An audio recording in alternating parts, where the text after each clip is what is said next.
सध्या तत्कालीन काळात लेमनरावजी निकम सर, सन्मान्य BS अनादेसाई जाधव गुरुजी अशा सगळ्या दिग्गजांचं मी मनापासून आभार मानतो की मला त्यांनी बाहेर काढला, नाही तर मला सुद्धा चिठ्ठीवरच थांबावं लागलं असतं मित्रांनो. अरे या माणसानं स्वतःच्या पलीकडे दुसरं विश्वच बघत नाही, परत आता निघालाय कशासाठी, तर आमदारकी लढण्यासाठी. मी गुवाहाटीला जाऊन 50 खोके घेतल्याचा जो गद्दार म्हणून शिक्का तुम्ही तुमच्या कृतीनं स्वतःच्या डोक्यावर कायमचा मारून घेतलाय, तो पुसण्यासाठी हे करा. का भीती वाटते कुणाला माहिती?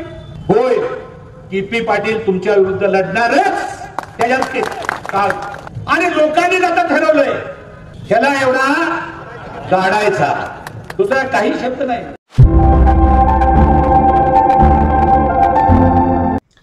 नमस्कार, मी कृष्णा लाड आणि आपण पाहताय के न्यूज. पक्षफुटी, गद्दारी, भ्रष्टाचार, दर्जाहीन कामं, कॉन्ट्रॅक्टर लॉबी, मतदारसंघात संपर्क नाही, स्वाभिमान या अशा अनेक मुद्द्यांवर या 2024ची विधानसभेची निवडणूक गाजली. गेली महिनाभर एकमेकांवर आरोप प्रत्यारोप, टीका टिप्पणी, चिखलफेक करून मतदानानंतर आता पुन्हा एकदा शांतता निर्माण झाल्याचे चित्र दिसते. इकडच्या बाजूला असणाऱ्या उमेदवारांनी फक्त गद्दारी आणि खोक्याच्या पलीकडे काय बोलले नाही.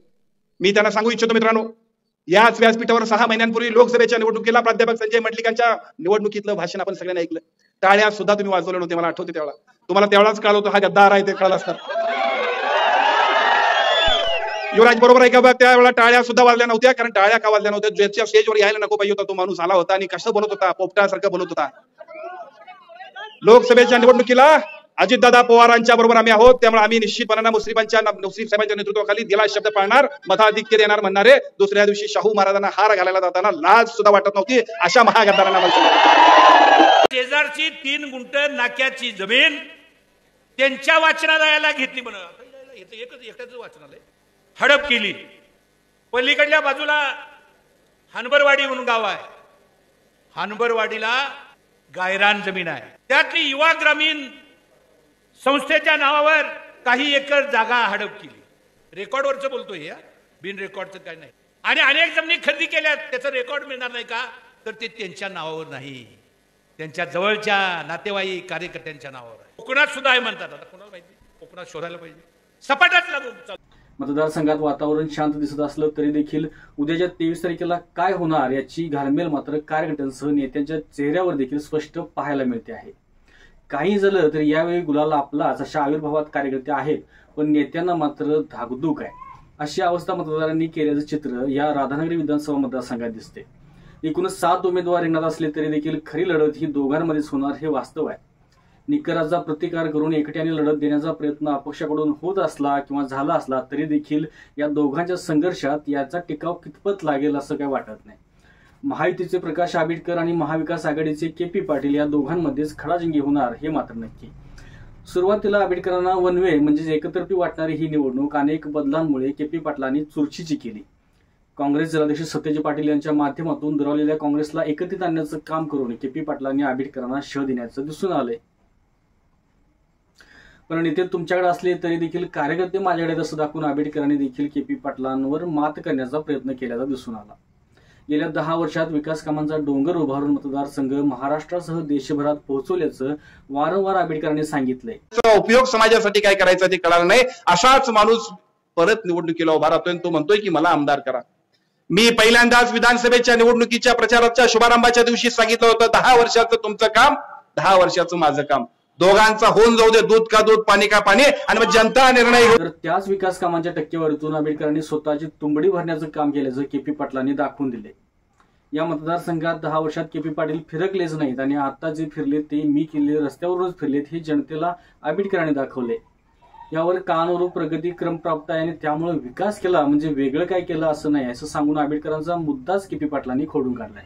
आताच्या आमदारांच्या बाबतीमध्ये बोललं जात आहे टक्केवारीचा आमदार, कमिशनचा आमदार 30% आहे म्हणून. आता 30% कमिशन असलं तर ते विकास कामाची काय परिस्थिती होणार. आणि असंही सांगितलं जात आहे, नवीन पद्धत आहे आम्हालाही माहित नाही, स्लीपिंग पार्टनरशिप. कॉन्ट्रॅक्ट मध्ये स्लीपिंग पार्टनरशिप म्हणजे झोपून पैसे काय, असा हा विकास आहे. भकास काय चाललंय यांनी.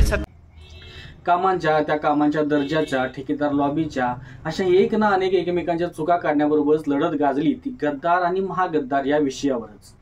शिवसेना शिंदे गटाची हातमिळवणी करून उद्धव ठाकरे यांना एकाकी पाडल्याचा डाग शेवटपर्यंत आंबेडकरांना पुसता आला नाही हे मात्र नक्की. तर मतदारसंघात फिरल्याचा मुद्दा KP पाटील यांनाही खोडता आला नाही हेही नक्की. या सर्वात महत्वाची आणि गमतीची भूमिका घेतली ती मतदारांनी, कारण आंबेडकरांचा उमेदवारी अर्ज दाखल करताना झालेली गर्दी, त्यानंतर KP पाटील यांनी आदमापुरात दाखवलेली ताकद यातून मतदारांनी दोघांनाही उत्स्फूर्त प्रतिसाद दिल्याचे दिसून आले.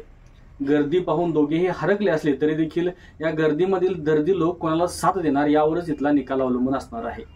उद्धव ठाकरेंनी कोल्हापुरात तेही खुद्द राधानगरी विधानसभा मतदारसंघात केलेला प्रचाराचा शुभारंभ, सतेज पाटील यांनी मनापासून पाठीमागे लावलेली ताकद आणि राधानगरी काँग्रेस नेत्यांकडून स्वतःच्या प्रतिष्ठेसाठी का असना पण KP पाटलांची केलेली पाठराखण या महत्वाच्या गोष्टींमुळे KP पाटील विजयापर्यंत जाऊ शकतात. तर मतदारसंघात संपर्क कमी केल्याचा दुष्परिणाम, काँग्रेस नेत्यांसोबत न आलेले त्यांचे कार्यकर्ते अशा गोष्टींचा विपरीत परिणाम देखील KP पाटील यांना दिसू शकतो. दुसऱ्या बाजूला भरपूर प्रमाणात केलेल्या विकास कामांमुळे मतदारसंघातील आणि नेहमीच्या संपर्कामुळे आंबेडकर पुन्हा एकदा जिंकू शकतात. पण दर्जाहीन कामे, कमी कालावधीत मिळवलेली अमाप संपत्ती आणि गद्दारी या प्रमुख मुद्द्यांमुळे त्यांना देखील पराभव स्वीकारावा लागू शकतो. अर्थात या जरदरच्या गोष्टी असल्या तरी देखील खरा निकाल हा 23 तारखेलाच कळेल, कारण मतदारांनी आपले पत्ते अजूनही उघड केलेले नाहीत आणि कुणीही कितीही सांगितलं तरी कोण आपल्यासाठी भारी हे मात्र ठरवणार राधानगरी. उद्याच्या निकालाच्या प्रत्येक अपडेटसाठी आत्ताच्या चॅनेलला सबस्क्राईब करा, कारण निकालाचे प्रत्येक अपडेट आपल्याला व्हॉट्सअपवर मिळेलच असं नाही, पण सबस्क्राईब करून बेल आयकॉनवर जर प्रेस केलं तर मात्र प्रत्येक अपडेट तुमच्यापर्यंत आपोआप पोहोचेल. चला तर पाहूया या राधानगरी विधानसभेचा 2024चा आमदार कोण. Stay tune with K news. अशाच नवीन अपडेट्स आणि आपल्या भागातील बातम्यांसाठी या चॅनलला लाईक करा, शेअर करा आणि सबस्क्राईब करा.